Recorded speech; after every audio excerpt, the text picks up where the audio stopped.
ఖమ్మం జిల్లాలో కురుస్తున్నటువంటి భారీ వర్షాలతోటి ఏలూరు జిల్లా పైన ఆ ప్రభావం స్పష్టంగా పడేటటువంటి అవకాశం ఉంది. ఎందుకంటే ఖమ్మం జిల్లాలో కురిసినటువంటి వర్షాల కారణంగా పెద్దవాగు అలాగే ఎర్రకాలువ తమ్మిలేరు జలాశయాలకి పెద్ద ఎత్తున వరద నీరు వచ్చి చేరుతుంది. ప్రస్తుతం మనం అటు తెలంగాణ ఇటు ఆంధ్రప్రదేశ్ ఉమ్మడి రాష్ట్రాల నిర్వహణలో ఉన్నటువంటి పెద్దవాగు వద్ద మనం ఉన్నాం. గత ఏడాది ఈ వాగుకు సంబంధించినటువంటి గేట్లు కొట్టుకుపోవడంతో ఏపీలో ఏలూరు జిల్లాలో ఉన్నటువంటి ఒక 8 గ్రామాలు ముంపు బారిన పడ్డాయి. ప్రస్తుతం మళ్ళీ ఈ గేట్లు సరికాకపోవడం, వర్షాలు కురుస్తూ ఉండడం, ఎగువ నుంచి భారీగా వరద నీరు వచ్చి చేరుతున్నటువంటి నేపథ్యంలో ఆ నీరంతా కూడా దిగువకి వచ్చిన నీరు వచ్చినట్టుగా ఈ వాగు నుంచి పొంగుతుంది. ఈ నేపథ్యంలో ఏలూరు జిల్లా యంత్రాంగం పూర్తి అప్రమత్తమైంది. అంటే ఫ్లాష్ ఫ్లడ్ టైప్లో ఇక్కడ వరదలు వచ్చేటటువంటి అవకాశం ఉంది. ఒకేసారి వరద నీరు రావడం, ఓ గంట పాటు రహదారుల్ని ముంచెత్తడం వంటి సమస్యలు ఉంటాయి. ఈ నేపథ్యంలో ఇక్కడ తెలంగాణలోని ఇక్కడ మనం చూస్తున్నటువంటి ఈ పెదవాగు పొంగితే దీని కింద ఉండేటటువంటి వేలేరుపాడు మండలం ఏదైతే ఉందో ఏలూరు జిల్లాలో, అందులోని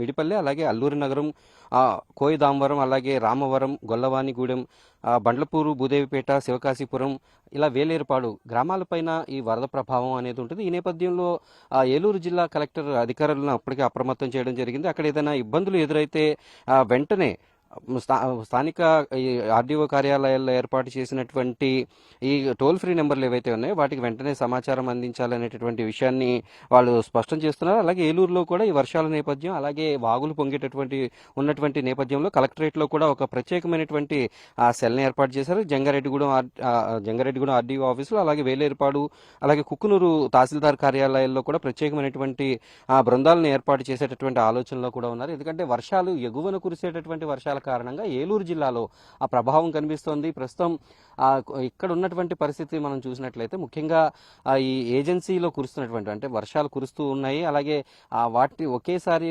కొండవాగులు ఉప్పొంగితే ఆ నీరంతా కూడా ఇటు పెదవాగు నుంచి దిగువన ఉండేటటువంటి ప్రాంతాలపైన ముంచెత్తుంది. ఈ నేపథ్యంలో అధికారులు పూర్తి అప్రమత్తంగా ఉండాలనేటటువంటి సూచనలు చేశారు. గత ఏడాది వచ్చినటువంటి అనుభవాల దృష్ట్యా ఈసారి ఎటువంటి నష్టం జరగకుండా ముందస్తు చర్యల్లో భాగంగా అధికార యంత్రాంగం అప్రమత్తమవుతోంది. వీడియో జర్నలిస్ట్ కరి శ్రీనివాస్తో మల్లికార్జున్, ఉమ్మడి పశ్చిమ గోదావరి జిల్లా.